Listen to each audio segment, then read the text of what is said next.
দিদি চলে যাচ্ছে, দেখো এদিকে দিদি, ভাগ্নে, মা আমরা সবাই যাচ্ছি দিদিদেরকে গাড়িতে তুলে দিতে। আর দিদি এভাবে হঠাৎ করেই চলে যাবে সেটা একদমই ভাবতে পারিনি, তার জন্য খুব খারাপ লাগছে। কটা দিন থেকে এতটা অলস হয়েছি, এই অলসতা যেন ছাড়তেই যাচ্ছে না। আর ঘুম ঘুম যে আমার এত পাচ্ছে সেটা বলার মতন নয়। তো যাই হোক, আমি আগে স্নানটা সেরে আসলাম। এই তো দুদিনের ভিডিও আজকে আবারও তোমাদের সঙ্গে শেয়ার করতে চলে এসেছি। তো বিকেল বিকেল বিকেল না সরি, মোটামুটি 2-2:30 বাজে। এখন মাত্র আমি স্নানটা করে আসলাম। স্নান করে এসে ঘরের অবস্থা দেখে তো আমার মাথা পুরোই খারাপ। ঘরের যা অবস্থা করেছে। তো আজকে দিদিদের চলে যাওয়ার কথা ছিল, কিন্তু আজকে বৃহস্পতিবার বলে বাবা ওদেরকে যেতে দেয়নি। আর এই যে দেখো, দিদি কলপাত থেকে জল ভরে নিয়ে আসলো, যাবে না বলে ঘরে খাওয়ার জন্য জল নিয়ে আসলো। আর যাবে না শুনে ও খুশি হয়ে গেল যে যেতে দিবে না, কারণ এবার ও এসে মাত্র 3টে দিন থেকেছে। আজকের দিনটা থাকলে ও 4 দিন হবে।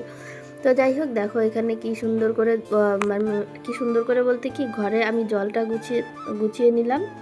জলটা আমি না, সরি দিদি গুছিয়েছে। সরি দিদি, আমি তোর কথা না বলে আমার কথাই বলে ফেলেছি। তো জলটা দিদি রেখে গেল। এদিকে যে দিদির জামা কাপড় সব কিছু এলোমেলো করেছিল, ব্যাগটা গোছাচ্ছিল, যে ব্যাগ গুছিয়ে একদম বেরিয়ে যাবে বাসে করে, বিকেলের বাসে করে চলে যাবে। তো আজকে যেহেতু যাওয়া হবে না, তো আমি এলোমেলো করেই ওদের ব্যাগের মধ্যে সবগুলো জামা কাপড় ঢুকিয়ে রাখলাম। তো তখন সন্ধেবেলা বসে বসে জামা কাপড়গুলো সব সুন্দর করে গুছিয়ে রাখবে, না হলে লেট হয়ে যাবে। তো এই যে দেখো, মায়ের শাড়িগুলো ছিল, সব জামা কাপড় এখানে ভাঁজ করছি, কারণ আমার ঘরের অবস্থা খুব খারাপ করে রেখেছে ওরা সবাই মিলে। তো গুড মর্নিং সবাইকে, and welcome back to Mousumi lifestyle. Mousumi লাইফস্টাইলের নতুন আরেকটি ভিডিওতে তোমাদের সকলকে স্বাগত জানাই। ভিডিও দেখতে দেখতে যদি ভিডিওর কোনো পার্ট ভালো লেগে থাকে তাহলে চ্যানেলটা সাবস্ক্রাইব করে দিও, আর লাইক কমেন্ট শেয়ার করে সবাই পাশে থেকো। তো বিকেলের দিকে ঘরটা তো আমি গোছাচ্ছি, দিদি ঘরে জল এনে রেখে গেল। আর এই যে এখানে শাড়ি, তারপর দাদার প্যান্ট, অনেকগুলো জিনিস রয়েছে, আমার দুটো কুর্তি, তারপর নাইটি, এগুলো এলোমেলো ছিল, সব কিছুই ভাঁজ করে রাখলাম। আর এদিকে আমি বসেছিলাম একটু সেলাইয়ের কাজে। দিদির জামাটা মানে ফিটিং করে দিয়েছিলাম, মানে ওয়ান পিস ফ্রকটা যে, ওটা আমি ফিটিং করে দিলাম। তারপর তাতানের একটা প্যান্ট ছিল, ওটা ফিটিং করে দিলাম। সব কিছু ফিটিং ফাটাং করে দিয়ে এখন আমি গুছাচ্ছি ঘরটা। মানে মোটামুটি যতটা যা গোছানো যায়, ওদের ব্যাগটা জায়গা মতন রাখলাম, দাদার জামা কাপড়, মায়ের শাড়ি টাড়ি সব কিছু ঠিক জায়গায় রেখে এখন আমি ঘরটা ঝাড়ু দিব। কারণ ঘরের এরকম বাজে অবস্থা হয়তো এই রুমে শিফট হওয়ার পর আমার আর হয়নি, এই প্রথমবার এরকম অবস্থা হলো। তো সেটাও আমারই দোষে, কারণ আমি আর দিদি এত পরিমাণে ল্যাদ খেয়েছি যে ঘরের ওইরকম অবস্থা হতে বাধ্য। তো যাই হোক, এরকম অবস্থা হয়েছে তো হয়েছেই, এখন আর কিচ্ছু করার নেই। এখন ঘরটা গুছিয়ে সাফ করতে হবে। অনেকটা বেলা হয়ে গেছে, এখন বিকেলের দিক, দুপুরে খাওয়া দাওয়া হয়নি এখনও। এই ঘরটা পরিষ্কার করে তারপর যাব খাওয়া দাওয়া করতে। খাওয়া দাওয়া শেষ করে তারপর সন্ধেবেলা আবারও আড্ডা দেব। এই আড্ডা দেওয়াই একটা বদ অভ্যেস হয়ে গেছে। এই আড্ডা দিতে দিতে এরকম অবস্থা, বলার মতন কিছু নেই। তো একটা ব্লাউজ, এই যে এরকম আমার হয় না, একটা ব্লাউজ আমি একদিনেই কমপ্লিট করে ফেলি, কিন্তু এবার দেখো, দিদি আসার আগের দিন অল্প করে রেখেছিলাম, দিদি আসার পরে একটু করলাম, এই যে আজকে একটু করলাম, আবার আরেকটু যেটা বাকি আছে সেটা নেক্সট দিন করতে হবে। তো ঘরের অবস্থা দেখো, এখানে পান সুপারি সব কিছু দিয়ে কি অবস্থা হয়ে রয়েছে। এই সব কিছু এখন আমাকে গুছিয়ে আবার তুলতে হবে।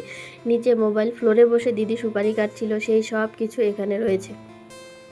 তো চৌকির নিচটা আমার এখন হয়তো আর ঝাড়ু দেওয়া হবে না, কারণ এই সব জিনিস ঝাড়ু দিয়ে বের করতে হবে। এই জিনিস পান সুপারির জন্যই আমার ওদের ওপরে প্রচণ্ড রাগ ওঠে, কারণ এতগুলো দিন হয়ে গেল আমি এই রুমে শিফট হয়েছি, আমার রুমে আমি পান সুপারি এসব আনতেই দিইনি। আমার প্রচণ্ড বিরক্ত লাগে এই পান সুপারি জিনিসটা। আর এই পান সুপারি যারা খায়, প্রচণ্ড ঘর নোংরা হয়। তো দেখো, আমি এই সুপারিগুলো এই খাপটার মধ্যে ভরলাম, আর এই যে প্লাস্টিকের মধ্যে সব কিছু ভরে দিচ্ছি। এগুলো এখন এক জায়গায় রাখবো, আর যদি এলোমেলো করে সন্ধ্যাবেলা একদম দিদির সঙ্গে ঝগড়া লেগে পড়বো কোমর বেঁধে। কারণ প্রচণ্ড বিরক্ত লাগে আমার এই পান সুপারিটা দেখলেই। নিজে খাই না, সে কারণে খুব বিরক্ত লাগে। মাঝে মধ্যে ওই একটু একটু সুপারি খাই আমি, এছাড়া কিচ্ছু না। আর বাইরে প্রচণ্ড হাওয়া হচ্ছে, তো ঘরটা ঝাড়ু দিয়ে আমি পরিষ্কার করলাম। পরিষ্কার করে এখন তো আর কোনো কাজ নেই, একদম শুয়ে বসে লেদ খাবো। তো চলো একদম চলে যাই পরদিন সকালে। দেখো, পরদিন সকালে 8টা বাজে, 8টা 10 বাজে এখন। দিদি 8:30টার বাসে যাবে। আর ওর শ্বশুরবাড়ি যেহেতু কোচবিহারে, তো আমাদের এখান থেকে একদম ডাইরেক্ট কোচবিহারের বাস চলে যায়, মানে জলদাপাড়া বাজার থেকে ছেড়ে এদিক দিয়ে ডাইরেক্ট কোচবিহারে চলে যায়। তো একদম ডাইরেক্ট কোচবিহারের বাসে করে যাবে। আমি দিদি গল্প করছিলাম আর তাতান এখানে কী যেন করছিল ফাজলাম। যাবার সময়ও বেচারাটা বকা খেয়ে গেল, কিচ্ছু করার নেই। তো ওই যে দেখো দিদি হাঁটছে, সেজেছে, কিন্তু ওই যে পান সুপারি চাবাতেই আছে, এই যে সমস্যা। আর এই যে হচ্ছে সেই কোচবিহারের বাস, যে বাসে করে দিদি চলে গেল। তো দিদি চলে গেল, এখন মনটা খারাপ লাগছে, ভালোই লাগছে না। আর স্টেট বাসে ওঠার পর না বাসটা 1-2 মিনিটও দাঁড়ায় না যে একটা কথা বলবে, সেই কোনো সময়টাই দেয় না। আর এই যে দেখো মাও মুখটা ভার করে বাড়ি যাচ্ছে, কারণ দিদি যতদিন থাকে বাড়িটা বেশ ভালো লাগে, জমজমাট একটা ভাব থাকে। এখন তো দিদি চলে গেল, এখন শুধু বাড়িতে আমি আর মা। বাবা জমিতে কাজে কর্মে যাবে, বেশিরভাগটা বাড়িতে থাকবে। আর দাদা তো সারা দিনেও বাড়িতে থাকে না, তার জন্য মনটা খারাপ লাগে আরও। আর এই যে বাড়িতে এসে দেখো বৃষ্টি শুরু হয়ে গেল দুপুরবেলা। এদিকে জমিতে এসেছে 12 জন লেবার, আর এদিকে শুরু হয়েছে বৃষ্টি। জানি না বৃষ্টির মধ্যে মা মেয়ে কীভাবে কী করব। 12 জন লেবারের কথা আমরা আগে জানতাম না। আমি প্রথমে জানতাম 3 জনের কথা, কারণ আমাদের বাড়ির উপর দিয়ে 3 জন গিয়েছে, আর ওরা 3 জনেই বলেছিল ওরা 3 জনেই। আর আমাকে দেখে কেউ কিন্তু ভয় পেয়ে যায় না। আমি এই ফেস প্যাকটা লাগিয়েছি D10-এর জন্য, কারণ আমার ফেসে প্রচণ্ড পরিমাণে D10 পড়েছে। আর এই D10টা রিমুভ করার জন্যই ফেস প্যাকটা লাগিয়েছি, যেটা লাগালে D10টা কমে যায়। তো আদা ছেঁচড়া করে লাগিয়েছি আমি তাড়াহুড়ো করে। তারপর দেখো 15 মিনিট মতন রেখে মুখ টুক ধুয়ে তারপর আবার এসেছি রান্নাঘরে। এদিকে মা রান্না বসিয়ে দিয়েছে। প্রথমে তো 3 জনের আইডিয়াতে মা রান্না বসিয়েছিল, তারপর দেখো আবার 12 জনের আইডিয়াতে, 12 জনের না, বাবা এসে বলেছে 10 জনা। তো মা এখানে 10 জনের হিসেবে রান্না বসিয়েছে। ওরা 10 জন, আমরা হয়েছে 3 জন। তো সব মিলিয়ে রান্না বসিয়েছে এখানে। আজকে মানে হঠাৎ করেই লেবার, আর আমাদের এতটা জানাও ছিল না। আর এত বৃষ্টি পড়ছে যে দোকানে গিয়ে মাছ টাছ নিয়ে আসবো সেটাও আনতে পারিনি, এত পরিমাণ বৃষ্টি পড়ছে। তো মা ডাল, চাল কুমড়ো ঘন্ট আর হচ্ছে সয়াবিন তরকারি এইগুলো রান্না করছে। দেখা যাক খাবার দেওয়ার সময় কি হয়, জানি না কি হবে। যেহেতু 10 জন লেবার আমরা জানতাম, আর হয়েছে 12 জন। তো 12 জনের জন্য লাস্ট পর্যন্ত খাবার কুলোবে কিনা জানি না। আর ওরা যেহেতু সারাদিন খাটাখাটনি করছে, ওদেরকে খাবারটা একটু ভালো করেই দিতে হবে। আর এই যে দেখো খাবার দেওয়ার শেষে ভাত শর্ট পড়ে গেছিলো, কিন্তু আলটিমেটলি আর ভাত লাগেনি। যেটা রান্না করেছিলাম সেটা আর ওরা কেউ নেয়নি। তো দেখো এই যে দুপুরবেলা তারপর আমরা খেতে বসেছি। এখন শুধু একটুখানি ডাল, একটু তরকারি বেঁচে আছে, আর কিছু বেঁচে নেই। আর এই ভাতটা আমি এক্সট্রা করেই বানিয়েছিলাম। তো যাই হোক, দেখো কত সুন্দর খাওয়া হয়ে গেল। আর ওদেরকে খাবার দেওয়ার সময় একটুও ভিডিও করতে পারিনি, কারণ অনেকেই খাবার দেওয়ার সময় ভিডিও করলে আনকমফোর্টেবল ফিল করে। তো সেটাও আমি করিনি, তাছাড়া আমিও সময় পাইনি একদমই যে ভিডিওটা করব।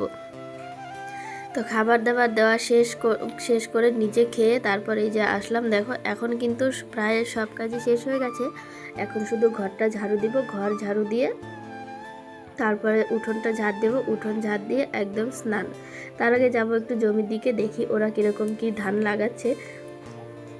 এখন আমাদের বাড়ির সামনেই চলে এসেছে ধান লাগাতে লাগাতে, যেহেতু অনেকটা বেলা হয়েছে তো বাড়ি থেকেই দেখা যাচ্ছে। আমি তো মানে দেখো আমার অবস্থা কীরকম হয়ে গেছে গরমে, এতটা গরম। বৃষ্টিটা এই মাত্র একটু থামলো, এতটা সময় ধরে বৃষ্টি ছিল। আর এই যে যাচ্ছি এখন জমির দিকে, দেখি ওরা কতদূর কি ধান লাগাচ্ছে। আমি তো সারাদিনেও ওইদিকে যাইনি, আর এখন দেখছি এই যে একদম আমাদের বাড়ির সামনে চলে এসেছে। আর এই যে দেখো ওনারা কিন্তু টোটাল এখানে 10 জন ধান লাগাচ্ছে, আর 3 জন বিচন তুলছে। তো আজকের ভিডিওটা তোমাদের সবার কাছে কেমন লেগেছে অবশ্যই কিন্তু কমেন্টে জানিও। ভিডিওটি ভালো লাগলে লাইক কমেন্ট শেয়ার করে দিও। দেখা হচ্ছে পরবর্তী ভিডিওতে। টাটা।